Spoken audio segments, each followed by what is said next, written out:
আসসালামু আলাইকুম ওয়া রাহমাতুল্লাহি ওয়া বারাকাতুহু। এখন পুরো সোশ্যাল মিডিয়া তোলপাড়, কিছু মানুষ নারীর স্বাধীনতা নিয়ে কথা বলে। তো নারীর স্বাধীনতা নিয়ে কথা বলতে গিয়ে তারা বলে যে ইসলাম ধর্ম এত কঠোর, ইসলাম ধর্ম এত খারাপ যে নারীদেরকে গৃহবন্দী করতে চায়, মানে নারীদেরকে সারা জীবন ঘরের মধ্যে বন্দী করে রাখতে চায়। নারীদের স্বাধীনতা নিয়ে ইসলাম ধর্ম ছিনিমিনি খেলে, ইসলাম ধর্মে নারীদের কোনো সম্মান বা মর্যাদা দেয়নি।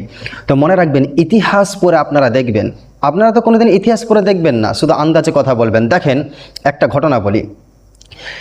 নবীজি সাল্লাল্লাহু আলাইহি ওয়াসাল্লাম দুনিয়াতে আবির্ভাব হওয়ার পূর্বে, দুনিয়াতে আসার পূর্বে তখনকার যুগের সিস্টেম ছিল, যদি কারোর কন্যা সন্তান হতো, খুব চিন্তা ভাবনা করে শুনবেন, কারোর যদি কন্যা সন্তান হতো তাকে বালুতে পুঁতে মেরে ফেলা হতো, তাকে বালুতে চাপা দিয়ে মেরে ফেলা হতো। এই চিন্তা করে যে আমি যদি আমার কন্যা সন্তানকে বড় করি, আমার মেয়েকে বড় করি, তাহলে তো আমার জামাই হবে, তার কাছে আমাকে ছোট হতে হবে। এই রকম ঘটনা ইতিহাসে আছে। মনে রাখবেন, ইসলাম ধর্ম যে বলেছে যে মহিলাদেরকে বাড়িতে থাকাটাই মহিলাদের জন্য নিরাপদ, মহিলাদেরকে যে বাড়িতে থাকতে বলেছেন, এটা ইসলাম ধর্ম মহিলাদের স্বাধীনতা নিয়ে ছিনিমিনি খেলেনি, বরঞ্চ মহিলাদেরকে নিরাপদ দেওয়ার জন্যই একথা বলেছেন। মহিলাদের, নারী জাতির সম্মান রক্ষা করার জন্য ইসলাম ধর্মে কথা বলা আছে। দেখেন, আপনাদেরকে একটা গল্প শোনাই।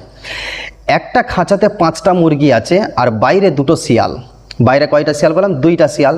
ওই 2টা শিয়াল এখন চিন্তা করেছে যে মুরগিগুলোকে কেমনভাবে আমরা খাবো, কারণ মালিক তো মুরগিগুলোকে আর খাঁচা থেকে বের করছে না, আর শিয়ালগুলো খাঁচাতে প্রবেশ করতে পারছে না। তখন ওই শিয়াল মিয়া যুক্তি দিচ্ছে মুরগিদেরকে যে মুরগি ভাইয়া, তোমাদের মালিক কতটা ভালোবাসে? অবশ্যই ভালোবাসে, টাইম আমাদেরকে পানি দেয়, টাইম আমাদেরকে খাবার দেয় এবং দেখাশোনা করে, অবশ্যই ভালোবাসে।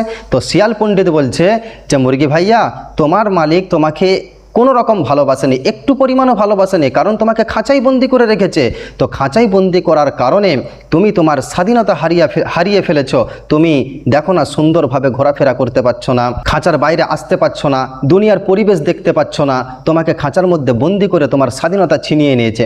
মুরগি ভাইয়া ভাবছে, সত্যিই তো, আমাকে তাহলে আমার মালিক খাঁচার মধ্যে রেখে কি করছে? আমার তো স্বাধীনতা ছিনিয়ে নিচ্ছে। এটা মুরগির মাথায় ঢুকানো হয়েছে, মুরগি তাই ভাবছে।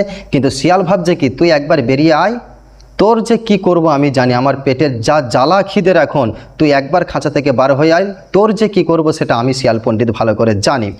তো যারা একথা বলে যে মহিলাদেরকে বাড়িতে রাখা এটা মহিলাদের স্বাধীনতা নিয়ে ছিনিমিনি খেলা, মহিলাদের স্বাধীনতা কেড়ে নেওয়া, তাদের উদ্দেশ্য কি জানেন? তাদের উদ্দেশ্য আমি আমার মুসলিম মা ও বোনেদেরকে বলতে চাই, তাদের উদ্দেশ্য হলো যে মহিলাদেরকে যদি বাড়িতে রাখা হয়, বাড়িতে যদি বন্দি করে রাখা হয়, তাহলে মহিলাদেরকে আমরা পুরুষ কেমনভাবে তাদেরকে আমরা উপভোগ করব, কেমনভাবে তাদেরকে আমরা স্বীকার করব।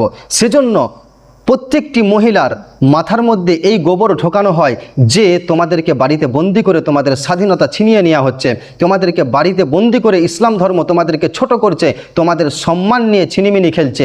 একথা মহিলাদের মাথায় যদি, নারীদের মাথায় যদি ঢোকানো হয়, তাহলে নারীরা কি করবে? প্রতিবাদ করবে এবং তারা বাড়ির বাইরে বার হবে।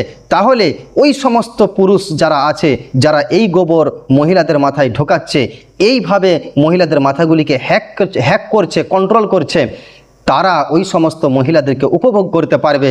মহিলাদেরকে বাড়ির বাইরে বের করার একটাই উদ্দেশ্য যে ওই সমস্ত অপিচাস যেই পশুগুলি আছে, পশু নামক যে মানুষগুলি আছে, তারা নারীদেরকে বাড়ির বাইরে বের করে উপভোগ করতে চায়। সেজন্য আমি আমার সমস্ত মুসলিম মা ও বোনেদেরকে বলবো, দেখুন, মহিলাদের বাড়িতে থাকাটাই নিরাপদ, অবশ্যই মহিলাদেরকে বাড়িতে থাকাটাই নিরাপদ, এটাই নিরাপদ। আপনারা বুঝতে পারছেন না, এটাই নিরাপদ।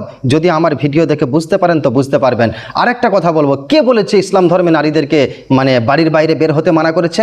অবশ্যই ইসলাম ধর্মে মহিলাদেরকে, নারীদেরকে বাড়ির বাইরে বের হতে বলেছেন, কিন্তু শর্ত রেখেছেন কি?